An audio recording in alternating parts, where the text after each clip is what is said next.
ആരും ചിന്തിക്കാറില്ലല്ലോ. ഒന്നാമത്തെ ദിവസം ഉമ്മാന്റെ ഖബറിനകത്ത് വയറിങ്ങനെ പൊങ്ങുകയാ. രണ്ടാമത്തെ ദിവസം വീണ്ടും പൊങ്ങുകയാ. മൂന്നാമത്തെ ദിവസം പൊങ്ങി വന്നിട്ട് പിന്നീട് അങ്ങോട്ട് പൊങ്ങി പോകാൻ കഴിയാതെ വരുമ്പോ ഖബറങ്ങ് പൊട്ടുകയാ. അത് പൊട്ടി ഖബർ നിറഞ്ഞതത്ഭുതമല്ലേ. ഉദരം ക്രമേണ പുഴുത്തു ചീഞ്ഞൊലിച്ചില്ലേ. അത് പൊട്ടി ഖബർ നിറഞ്ഞതത്ഭുതമല്ലേ. അത് കണ്ടു കരയാൻ ഒരാൾ അവർക്കില്ലേ. കാണുന്ന വക്ഷമടങ്ങതത്ഭുതമല്ലേ. അല്ലാഹുവേ, ഖബറിന്റെ ഉള്ളിൽ വയറ് പൊട്ടി, അവിടെ ചീഞ്ചരങ്ങളായി, അവിടെ പുഴുക്കളായി. ആരാണ് കടന്നു വരുന്ന? ആരുമില്ല. നബിതങ്ങൾ സ്വഹാബത്തിനോട് പറഞ്ഞു കൊടുക്കുകയാ, ഇത് പറഞ്ഞ് അവസാനിപ്പിക്കുകയാണ്.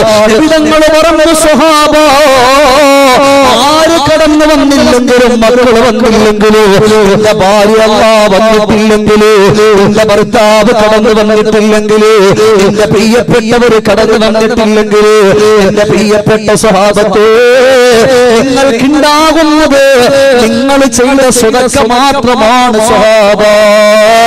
നിങ്ങൾ ചെയ്ത ഹദിയ മാത്രമാണ് സ്വഹാബ.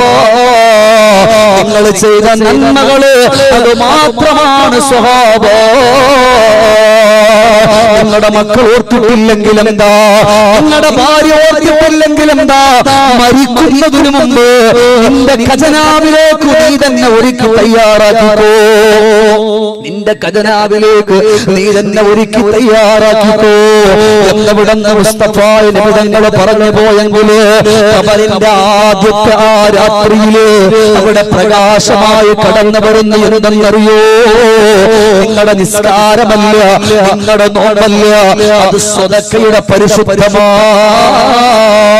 അതൊരു പ്രകാശം പോലെ കാലിന്റെ ഭാഗത്തു നിന്നിങ്ങനെ കടന്നു വരും. അത് പ്രകാശ ഗോപുരമായിട്ട് പടരുകയാ. ുള്ള പ്രകാശമാവുകയാ. അതുകൊണ്ട് സഹാബ,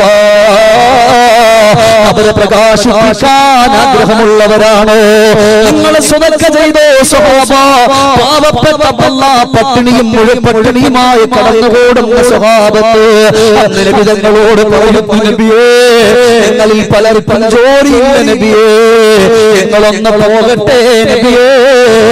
അങ്ങനെ സ്വഹാബത്ത് കടന്നു പോവുകയാ. അന്നവര് നേരം വെളുത്ത് കടന്നുപോയി വൈകുന്നേരം വരെ ജോലി ചെയ്തിട്ട് അന്ന് കിട്ടിയ തുച്ഛമായ ദുർഹമുകളുമായി